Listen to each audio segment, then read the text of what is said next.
Welcome back, and we are straight into draft. T1 is back on the blue side. We have 20 champions banned from 2 games. It's gonna be crazy, but we still have the normal bans. So because these champs have never been opened so far, actually some of them have. Most of them are going to be banned. I think Smolder is going to see the ban lists. Rumble is going to see the ban list for the rest of the series. But now we added Senna and Zyra to the mix, so maybe something is open. Is anything open that springs out to you, Crancy? Not from the top of my head, but Senna was banned last game as well. Orianna, right. however, wasn't. LeBlanc has not been touched this draft so far, so I mean, it's definitely something you can lock in, and they do. I'm not sure if LeBlanc is a good blind pick, however, especially with something like Lissandra. I heard is getting pretty strong right now, and that is a historical LeBlanc counter that might be putting in the work right now. Also, something like a Vex could be played into LeBlanc, but that's something that, to be fair, has not seen pro play in quite a while, so it might just be bad.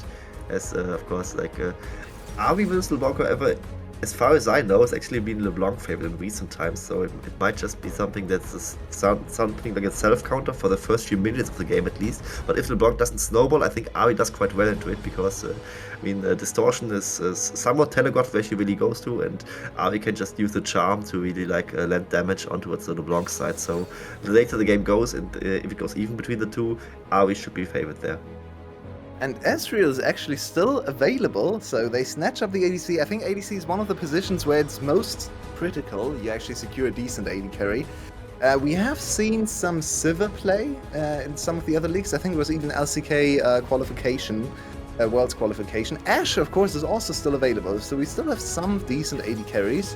It's going to be Ashe against Ezreal, and now most likely to the jungle position, where stuff like Lee Sin, Viego, Vi comes to mind, so there's still some options there as well. I think support might actually be the one position that's gonna be rough in a few games time, because we have Renata banned, Nautilus is already banned here, Alistar I think is still available, but Rel is gone, and let me check my list. Leona is gone as well, Rakan is gone, so I think support is going to be interesting, especially if either of these teams is going to choose to ban even more of the support champions now in ban phase number 2. And I think T1 would have wanted Nautilus after seeing the Ezreal, and they banned it themselves, so I think that was kind of smart by Kwangdong Freecs to just snatch off the Ezreal as soon as they saw the Nautilus ban, basically. So definitely something that works in their favor, because most of the supports aren't really good into Ezreal, right? I mean, you mentioned Alistar. I think this is the one pick that might just be the go-to for Reckless now, as many supports are already taken out, some even in this ban phase just now, so it won't be easy to find an appropriate pick into the Ezreal. As he really counters a lot of these very simplistic hard lockdown supports like a Fresh would be, or a Blitzcrank would be, that are like still open. And they ban away the Karma, so they really want to deny these heavy priority bot lanes that just poke you out before you can really start laning properly. So definitely something to dream of an Ezreal Nami back in the day in lane. That was so much fun to play. So much fun to watch as well. Back in season 4, I believe, there was some Ezreal Nami. That would be a throwback. We haven't seen this combo in ages. Usually it's paired with the likes of Karma, for example. But of course, I haven't seen Milio in a while. Milio Ashe used to be quite a strong combination, so maybe there's something there. Nessus, of course, still available in the series and gets banned here. We have 2 support bans, 1 jungle ban, and 1... What is Nessus? Mid lane champion right now? Mid lane and top lane, so a little bit of both. One thing that could maybe happen is the Ashe being actually the support picker, but they just log in the Draven or something crazy. Is something that could also happen in this situation. Either way, as your support. Yeah, I mean, when you already have Reckless, I mean, I think it's also Reckless is forcing away these Senna bans, right? I mean, Smash, I think, has also played this, and looks like T1, with the hovers, if they can bait us into anything, might just go for the Ashe support, as Udi has been locked in by the side of Kwangdong Freecs as a lock-in against the Cassante, a matchup that Udi tends to win, especially in the early levels, as he can just shove the wave, and Cassante can't really touch the wave without taking too much damage from both the Udi and the minion wave itself. So for T1, now some change of pace maybe, with the Sivir being locked in when they lock it in. They really keep us going for a while, but it will actually be Sivir and the Ashe support, and I think that's actually That's so smart. I didn't see this, but yeah, it's so smart. Yeah. Smart Band-Aid fix. Shout out goes out to the Twitch chat, which reminded me of that possibility. I just gotta admit that I kind of stole that one from there. As now jungle needs to be locked in, it will be the Vi, which I kind of like because they wanted Nautilus and now they get the jungle version of Nautilus basically in the Vi, the guaranteed ultimate lockdown of the seas that this is, and also something that can work against Lee Sin and won't just fall over and die as soon as the Sonic Wave lands. So definitely the Vi a pick that I welcome here greatly. And this is an old school matchup, Sivir against Alistar. It used to be the case, and when Sivir was meta and even like first picked, they always banned the Alistar on the Sivir side, because the Sivir players hate playing against this champion, because everything else Sivir can defend against, but the two spells at once combo is something that breaks through the spell shield, and without the spell shield, Sivir is actually a very, very defenseless champion, right? She's 500 range, she doesn't have any sort of mobility apart from a little bit of boosted movement speed, so the spell shield really is the one thing you have to play around, and if Alistar can just ignore the spell shield, that's usually why Sivir really hates playing against this champion. I have to say though, Alistar into double ADC in lane sounds miserable. I feel for Quantum. His first 10 minutes of the game are not gonna be fun. Yeah, absolutely. I mean, all he really has is like all in and win or not win, depending on how it really works. Depends on, of course, how much poked out he will be before starting fights like this. And he's playing against Silver Ash. I mean, will be very hard, especially if Reckless and Smash are up to the task and just play the lane out conventionally. I mean, there might just be some cheese threats coming out by the side of Kwangdong Freecs challengers to really get them ahead early. Maybe they also just pull an early gank. I mean, they have a Lee Sin, so it's definitely one of the champions that can do something before level 6 already and really do some damage there. The Vi is a champion that I mean, can also gank pre-6, but probably just wants to farm towards 6 as well to some extent. But could also just be that Guam will be ready for a potential counter gank as he anticipates that there will be jungle action early on for the side of Courage. And I have to check the patch notes because I'm mystified by not seeing any sort of brand hover at all. Did he get a huge nerf on this patch? Maybe not on this patch directly, maybe on the patch before. I have to check that because I'm really confused. We see so many compositions where the brand would actually fit in very nicely, and he was such a high priority champion, and now he's not even considered, even after 30 champs are banned after the second ban phase, so that's a little confusing to me. However, we did predict quite a few of the champions correctly, right? We had Sivir, we had Lee Sin, we had the Vi, so it's harder and harder for the teams to find useful champions, but in this draft still looks, well, maybe not meta, but still very adequate, is maybe the word I would choose.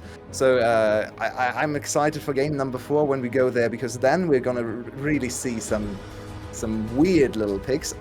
What do you think about the top lane matchup? You said the Udyr is gonna win against K'Sante. I was a little bit surprised that they pulled back from the Gwen, because I thought the Gwen was actually a good opportunity here to have a carry top laner. Do you like the Udyr? I don't hate the Udyr, I would say that. I think Gwen is the more conventional K'Sante counter. The Udyr is a bit more stable in the sense that, I mean, both can still lose to K'Sante because K'Sante has so much skill expression that he can basically win any matchup if played perfectly and the opposition not playing it perfectly. And the Udyr is kind of more like a tankier option that doesn't really brutalize the K'Sante as much, especially later in the game, where the pick tends to just fall off. But before that, he's a better frontline than the Gwen, I would say, and also more reliable in the sense that he can also just set up ganks better, considering the fact that TJ has the Blazing Stampede, he has a stun to really synergize together with the rest of his composition, and the Gwen wouldn't really help out there, as she's just a raw bunch of damage that sustains herself and not really much else. So in that sense, I don't hate the Udyr pick at all. I think it could actually work quite well with what Kwangdong Freecs have drafted, because they have this kind of sticky composition, right? They have Alistar, they have Ahri, they have the Udyr. There's so much lockdown on these champions to really make it hard for the Sivir and for the LeBlanc to play, and I think they might just need exactly that, and maybe the Gwen would have been too greedy of a pick to try and punish the carries of T1. Yeah, maybe I was too focused on the Udyr alone and not actually looking at the composition as a whole, because if I just look at Udyr and the opposing champions, then it looks miserable, but maybe in combination with the Alistar and all the other stuff, he can find some success. We have an interesting little lane swap. This is the latest stage of the lane swap evolution, where a lot of people are going to go to mid lane, both supports around the mid lane, and a huge trade in favor of Poby there for T1 Academy, as we have Dal chasing the enemy jungler and annoying the Lee Sin, but Lee Sin in the end still gets away with the jungle camp, so nothing really happened. Looks like T1 is getting the better of the swap so far, because no one's answering the Sivir on the other side either. So yeah, the same is true for KDF though. So an interesting little swap. These lane swaps have evolved so much over the course of the last year, and yeah, I'm a big fan of lane swaps in professional play, because I feel like it adds such an interesting dynamic to the games, and it doesn't happen every single game, so it's not overwhelming in my opinion, but it's exciting to watch. Absolutely, and it's kind of easy to get lost in these situations, right? Because the teams themselves kind of tend to do that sometimes, as you see Smash the this, be adaptation by careful, kind of smash. Freecs. Yeah, but that's a huge wave, so Udi probably doesn't want to chase too deep into that, as there's a He lot doesn't of have E yet. guaranteed goal to really go for. Yeah, he just had the wave clear ability, so he can't really stun him and just follow him around, as Smash would just kite him out eventually with the fleet footwork and all the boomerang damage he does on the way toward that. But I mean, it's a TP forced out by the side of T1 that is now down on Kwangdong Freecs side, so in that sense they pull over the head on this, and they also dodge the top lane matchup to some extent, right? Because Gesante And the now bot just lane matchup faces the too. Ezreal. Yeah, bot lane matchup too, and then T1 usually in the lane sort scenario, right, you want to have the bot lane on the bot side because there's the turret fortification not as strong as on the other side, and the punishment for the other side is that they drop some plates to avoid a bad matchup, but here Kwangdong Freecs is not avoiding a bad matchup at all. If anything, it's T1 that is doing exactly that, so in a small way they win out on both sides of the map. Hold up. Big charm, but I think he doesn't have the follow-up damage. The jungle is just, oh, very nicely done there from Vi, catching the Q from the Lee Sin. In the end, both mid laners pretty low on HP, and of course, I misspoke, I'm sorry. The matchup obviously is way better for T1 in the bot lane, so it's Kwangdong who avoided the Alistar into double range bot lane matchup, which we talked about in draft. So that's definitely a positive for KDF. Something happened in mid lane. Obi, Poby killed Kwangdong. the goat, coming out, and yeah, there we see why Poby replaced Faker last summer. No, I'm just kidding. Either way, that's one solo kill that could have easily been missed by the observer. I mean, that's just how quick it goes in the LeBlanc versus Ari matchup, and yeah, that's just a small W instead of Poby. I was actually surprised by that because earlier on we saw Poby trading heavily into Kwangdong and the minion wave and almost dying there as he got hit by a charm, so if anything I would have expected Kwangdong to solo kill Poby there, and maybe he thought that was well and overdove or something, because this is just now Poby pulling ahead of this matchup. With the Dark Seal and 2 Anthems on the outside, what is Dal doing? Why is he executing? At level 1 I would argue for a faster recall, but his death timer was 11 seconds. That's a bit more than a recall. He does get the... Oh, does he? Does he get the movement speed out of the base? No, he doesn't if he executes, or does he? I can't remember. But he messed it up anyway because he went back and bought something. He does get the movement speed. So arguably he's going to be faster into lane. I think it takes like 22 seconds. I timed it once to get back into lane when you have the movement speed out of base. Which, as I said, he kind of messed up because he went back to base to buy something. But I guess he's gonna hit the wave. It looked a little funky. Maybe Dal watched a little too many strategy guides or something, but in the end, it's not a big deal. Probably not, right? But it still just looks very, very funny, right? And from the top of my head, I do not come up with an explanation to why it would have been a good thing for him. He probably just messed up and maybe was auto-pathing on minimap or something. Either way, here we see some mid lane trades. Poby not hitting the chain, so it's not as one side for the side of the LeBlanc, who is just now very scary, right? Hit level 6 before the Ari did, and we already saw how much AP she has in the inventory with the Zac Dark Seal and also the 2 Amtoms. And on the top side we just saw Udyr starting off with the first play, the huge wave being crashed as Udyr just nuffed that in the early game. And of course the classic, yeah, just tanks a turret shot for fun, like why not? Yeah, and Lee Sin just uses priority to get the World Cups. Meanwhile, however, T1 get at least a consolation prize in the first Drake. And this is also why Udyr can be so overextended, even against level 6 threat from Dal. He knows his jungler is close by, so even if he gets somehow pushed under tower, his jungler can probably bail him out there. So nice assistance from the side of KDF's jungler. So We have Grubs against Dragon Trade, and usually that favors the Grub team, especially if they're able to get some priority over the next spawn. We know 6 Grubs is very strong, and you usually can't answer with 2 Dragons to the 6 Grubs, so let's see how KDF tries to put their advantage onto the top side. They do have a little bit of a problem in the mid lane, but so far, at least, Ari has been able to keep up in CS. Not so much in pressure. She's definitely under a lot of threat there from Poby, and itemized defensively, so this Ari is not going to offer a lot of damage, but as long as she offers some CC and some catch potential, that could be enough for them anyway. There's the engagement. This time Lancer went super far on the tower. There's the execution. Dull. Nicely done. That was an overextending Udyr, the counter pick, going really bad. And that was the Freecs Hunter that also just executed earlier and wasted some time. It's kind of crazy, right? Either way, Dahl being able to pick up the kill, using the ultimate to drag him under the turret, and Lancer tries to get out with the ghost, but can't keep up and make enough room to prevent Dahl from just flashing on top of him and finishing off with one last Tofu strike. So another T1 solo laner with a solo kill over here, and also a very large CS difference in the top lane. Yeah, so it's definitely not looking too hot for Kwangdong Freecs. And I said it, right? The Udyr is a good pick into the Xante, supposedly in the early game. And he's just now falling apart even there. So this is kind of like the Renekton with this Gangplank matchup, but not quite as one-sided, I would say. Definitely not looking too hot for the Udyr side. And his comeback chances, since he's a low damage champion, are also not as high as for the Renekton versus Gangplank, who is at least a very squishy champion that can be killed. The Xante tends to become unkillable very fast. Yeah, and the CS is a little bit of a testimony of how badly he played this lane. Oh, that's a nice little error from Reckless. They don't have the damage to follow up, unfortunately. And against the Ari ultimate, it's too risky under tower. Oh, but he steps into another W. Kwangdong, please, just back. You have TP. Okay, yeah, he's please gonna back now after getting the cannon minion. Almost cost him his life, overextending into cannon minion. And now Poby is going to delay his TP. Oh, that's nicely done from Poby there. He didn't even lose anything on the tower because Reckless was already hitting it. So that's some very good micromanagement there of the lane. But yeah, this Udyr I wanted to come back to because I think the CS really shows that he misplayed the lane. Of course, Udyr always kind of pushes the lane, so it's hard to not do that. But by pushing it under tower constantly, he was actually missing a lot of CS because he couldn't step under tower to get the ranged creeps. So that's one of the disadvantages of perma pushing the lane, even though you get a lot of pressure. It didn't translate into a lead. Then he got solo killed, and suddenly he's 20 CS and a solo kill down.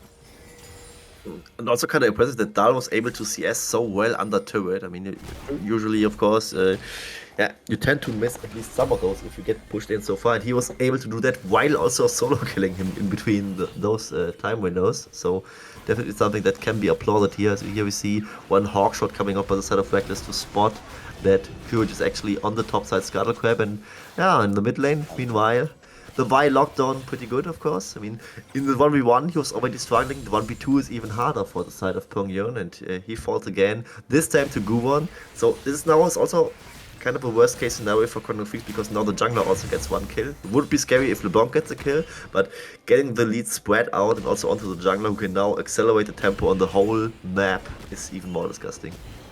Yeah, this whole development with putting a support into the mid lane is fascinating to watch because, of course, the one thing it really does is enable champions with a lot of execution damage, which LeBlanc is, but I'll hold that thought as there might be a big fight. KDF wants at least one more of these grubs, but it doesn't look like they can. Ari is here, she has her ultimate, there's a teleport coming in. Big fight. Poby, he's down to half HP, but the last grub goes over to T1. T1 now on the chase, but they lost their Vi. There's one kill back for T1. It's a huge chaos bullet here, but in the meantime, Courage on the other side out of the fight, and now T1 in a good position. They're chasing down, and the top laner is going to fall as well. There's another kill to Poby, and T1 dominating the fight, dominating the early game. They're gonna collect one more kill on Lancer. That's the kill to smash. 7-1. T1 with another huge blue side lead. And they also got the lion's share of the void cards right there because they could equalize that score at the 3-3, so there's no void mites for either of the team, which is definitely a win for T1. But the even bigger win was, of course, the team fight itself. It was just like T1 all borking the whole team of Kwangdong Freecs. And Reckless, I mean, he's known to kiting on his champions from all the years of his career in the past, and of course he could play support Ashe to perfection there, being able to make sure that the Udyr just doesn't get to hit anybody with his strong AoE damage that he can pull in the early game, and T1 just hard winning this fight. It's kind of a deja vu from the first game where they pulled this off in a level 1 fight, and for now it looks like it will be a blue side series, right? T1 in the third game, pulling out ahead, and with a very decisive lead at the 12-minute mark, making it very hard for Kwangdong Freecs challengers to find any foothold in this game. Yeah, absolutely. Look at the items coming in now after this fight. Huge spikes for the side of T1. Sivir almost on 2 items at 12 minutes. That's devastating to think about. Okay, the enemy Asriel, he skipped boots because he knows he needs damage right now. The rest of the team is struggling, so at least he has to contribute something. But it's still a tier champion, so even though he has the Trinity Force, he has to be careful not to overextend without flash. And even an Asriel can be chased down, especially by something like an Ashe with boots. Like the Asriel without boots is going to be have to be careful to not get caught by the constant slows. And Smash can now transition into the mid lane where he can perma wave clear on the Sivir. So everything is looking T1's way. 2 dragons to their name, 3 grubs, and of course 7 kills.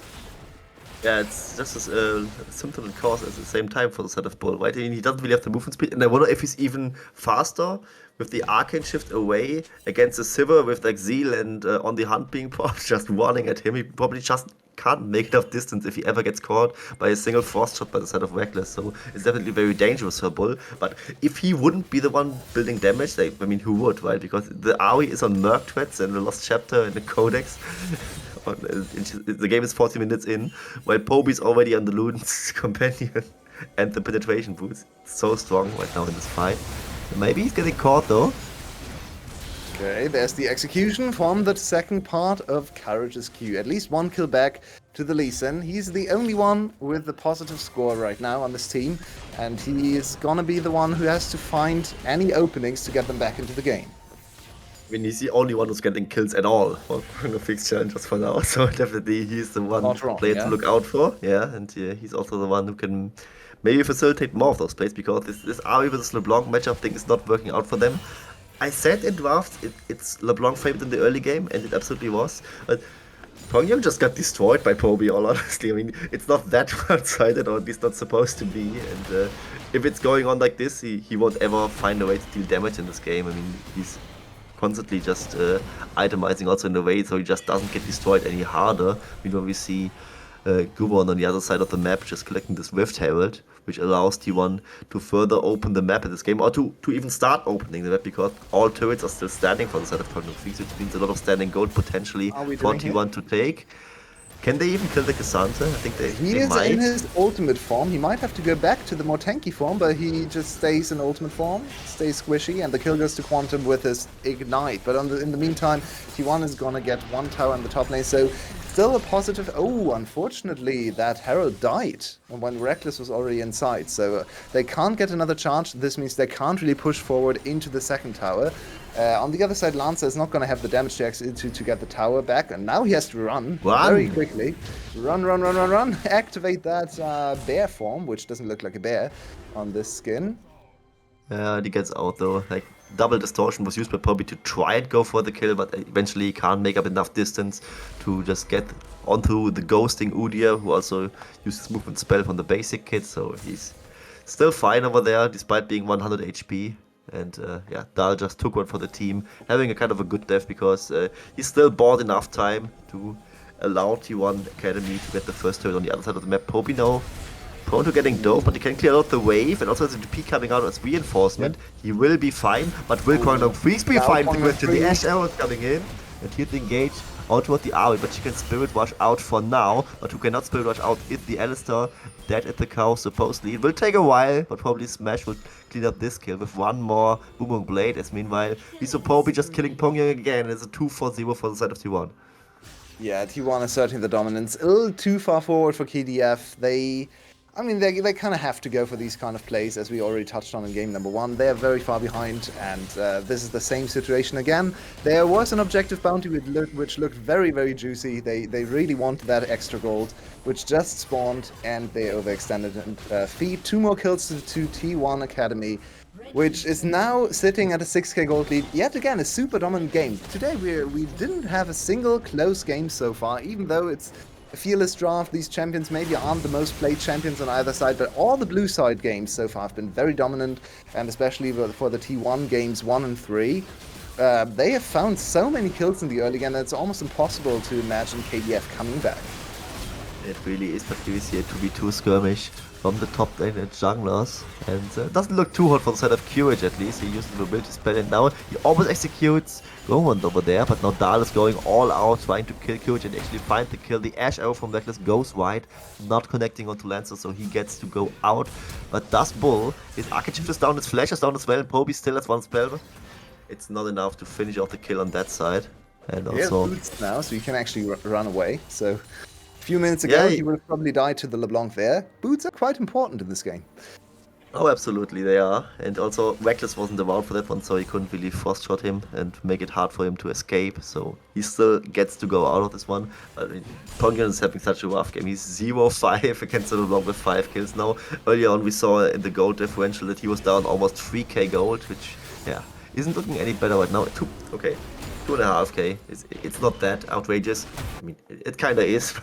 You get what I'm trying to say, right? 18 minutes, Quincy. Yeah, it looks pretty rough to be like one big item down at this stage of the game. Well, now T1 has to find a little bit... I mean, they've played a little bit more cleanly, I think, compared to game number 1.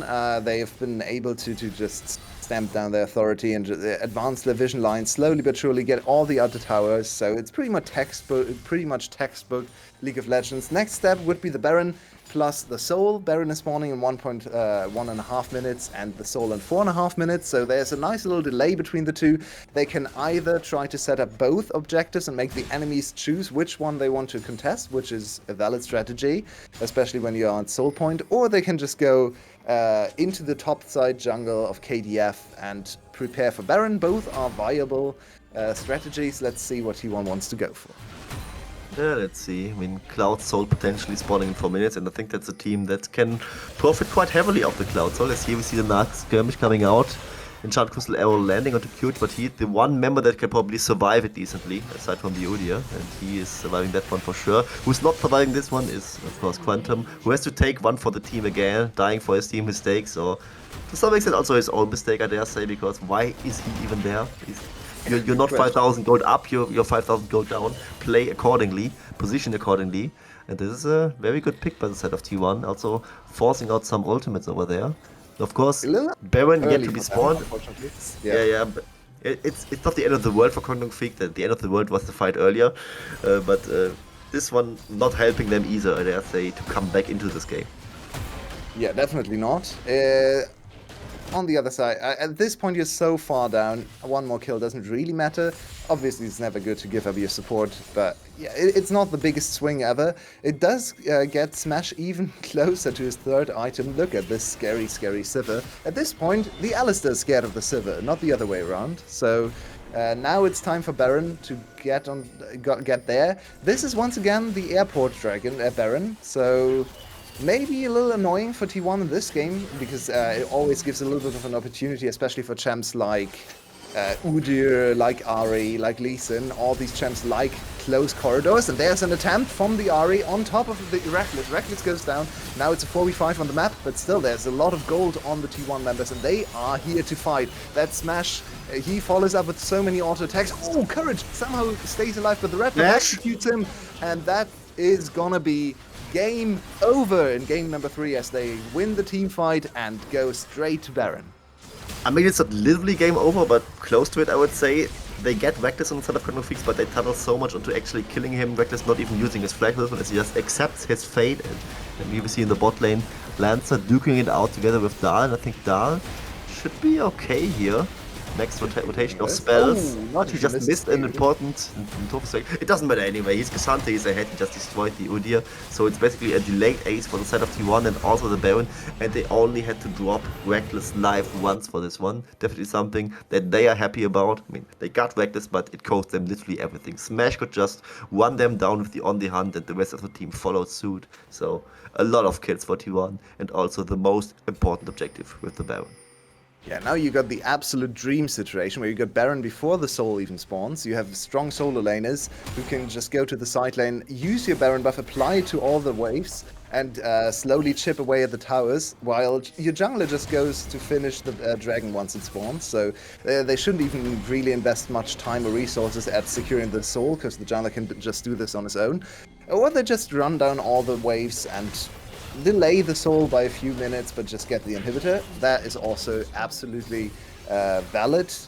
They haven't put anyone in the top lane, which is a little bit confusing to me. Just playing 2 waves, playing it very safe. Now Kwangdong once again looking for the opening, but that's huge damage on Pongyong just from the Civic poke. They have to disengage instantly using the ultimate from Quantum just to get out of there, so they didn't accomplish anything. They couldn't even clear the wave, and now T1 is storming the base. Yeah, Tusha Barrage being used to clear the wave, but it doesn't even clear it. It's kind of summing up what Kwangdong Freecs is trying this game. As Lancer tries to get something going in the mid lane, but immediately falls to the damage of Poby, who's absolutely insane. He's stacking a Magi's, by the way, right now. He should be close to the 20 stacks. He's on 19, yeah, so math checks out as the bot inhibitor gets pushed. And this might not be the end of it all. T1 can still push further here, probably just waiting for the mid lane wave, and there it is. This will be another inhibitor falling down. Yeah, I think a more daring team might have had the top lane prepared now as well to get all 3 inhibitors, but this is the valid strategy too. It's a little bit more of the safe approach, and they win another fight. They get 2 inhibitors. Now it's the free path, beelining straight to the dragon, which is not going to be contested by KDF at all. So they walk away with 2 inhibitors, with the dragon soul, and they just have to all recall, go 5 men into top lane, and finish the game. Yeah, probably this will be what they will be going for, as you have 2 waves of supers pushing in mid lane, pushing in bot lane, so it's been easy setup to use the extra man and the super minions to just push the base from 2 sides while you attack on the other. Or they can basically do whatever, right? They can also just group 5 as mid and just play the silver comp, right? Group and win, press R and force the enemy to retreat and just succumb at the nexus. Either way, Kwangdong Freecs challengers going for a trap over there. And so far, It's nobody's pretty much followed the it. only play Poby they might, have. but Poby has flash and at least 1 distortion up. Can you see the little thing poking now out? He probably can't. This shouldn't work. This is a jungle mob, right? Oh, it's not. Yeah. Okay, it's just the Alistair. Now he's way behind enemy lines. It wasn't the jungle Pokemon, it was something else. Either way, it's still hard to catch Poby, but even if you use distortion, you still has flash, and there's an arrow coming in. Bullet has to use both summoners to get out of this one. That's a vulnerable Asriel, and even if he stays alive, he doesn't really have the damage to contest the enemy champions anyway. So T1 waiting for the next wave. Okay, they're not on Baron anymore, but even without the Baron, they have a lot of pushing power. 2 AD carries. Okay, one of them is only a support, but still a support that builds damage items, so he's going to deal decent damage to the tower as well. Quantum, he has been found by T1's members, and there's a little bit of an engagement, the skirmish happening on the other side. That's Udyr with a decent amount of damage, and he gets smashed. Smashed goes down somehow. Very good snipe from the Asri as well to add some damage, but now that's 2 kills back, 3 kills back in a second. And even though they finally kill the Sivir, they chase her down, it costs so much. Might just stop the finishing push though, as there are a lot of members on one side falling. Poby tanked the turret for a second there, might just almost die there as the Ash Arrow goes wide, but still everyone from the side of Kwangdong Freecs challengers goes down, so there's nobody there to clean up anything, to clear the wave or in any shape or form, so still 4 members from the side of T1 Academy pushing there, and this will be the end of the game. T1 Academy leads the series 2-1. Poby not quite able to fully stack his Magi's, but he probably does not care whatsoever. He still had an absolute bang performance on his LeBlanc and smashed the Ari into the ground. And with this T1 is on match point. Yeah, and T1 finishes the game even quicker than their first game. In the first game, you have to remember, they started with 5 kills to their name after the first team fight, or 4 kills, I think. So, impressive performance. Once again, found early game advantages, found the skirmishes. It seems like T1 is more of the heavy kill, bloodthirsty team compared to KDF, who play a little bit more of the expected traditional Korean style, if you want to call it that. So, an interesting clash of styles. And of course, so far, blue side vastly superior in this series. We now move to game number 4 with 30 champions banned from the Fearless Draft, so that is going to be an exciting prospect. Let's see if KDF can come back on the blue side, most likely. They will have first choice, maybe going back to a strong early game, early blue side pick like they did the last time. But one thing, Quincy, I have to mention because it's just ridiculous. We have seen 3 games. No game has even hit the 27-minute mark. And the game that has lasted the longest so far of all these games was the one where an early game level 1 team fight happened and 4 people died on the side of KDF. That was our longest game so far. Yeah, I was gonna say, man, we are in this broadcast for a bit over 2 hours, and not 3 games have completed, and yeah, we are about to hit the next 4th game in about 10 to 15 minutes, I would say. So I think we just head to a short break and see how Kwangdong Freecs challengers adapt. I mean, loser pick side is what I would assume, and they just lost the last one, and I would assume that they go for the blue side, and let's see what they will be cooking. So see you in a bit.